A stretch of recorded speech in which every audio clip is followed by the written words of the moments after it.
You talk about GTA, Grand Theft Auto. I know the game. I used to play the old one on the PlayStation 1 when I was a child. But I find it amazing that people will sit there and spend all their time upgrading that character, making as much money as they can, getting the best guns, getting strong, getting some hoes, meeting important people, getting the best car. They'll do all that in a game, but they won't do it in real life. I find that incredible. My life is GTA.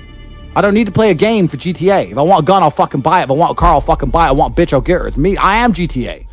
I don't see why people play the games. They play the games because they're scared of loss. Because if you die in the game, you get another chance. If you lose in the game, you get another chance. In life, you get one shot. If you get some balls, that's what life is as a game. That's what life is as a man. This is one big video game. You get to upgrade your character. You're not born with any value.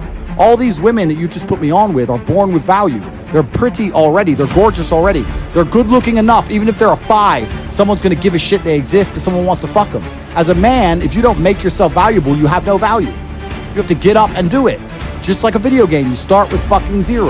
You have to decide if you want to complete it. You have to upgrade your character. So I find it amazing that men are going to play video games and fuck about and waste their time instead of upgrading their character. Everyone knows what to do. If you had to become the most dangerous, intelligent, respectable man on the planet, you know you're supposed to go to the gym. You know you're supposed to train, learn how to fight. You know all these things. You don't do them. That's your decision. It's your prerogative. I didn't make that choice. I made the choice to do it all. I decided all of it. And every single man watching this can do the exact same thing, which is why I have very little pity when I do these streams and people think I'm arrogant or I'm rude to people.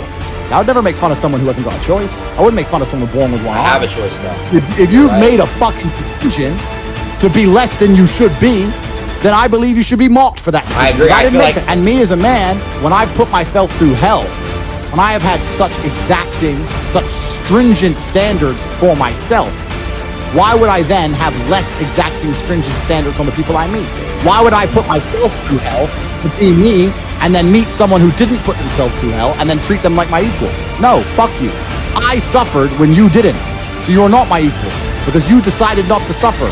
You have enjoyed comfort when I haven't, and that's fine, but don't expect me to look at you as my equal because you're not. I'll snap your fucking neck.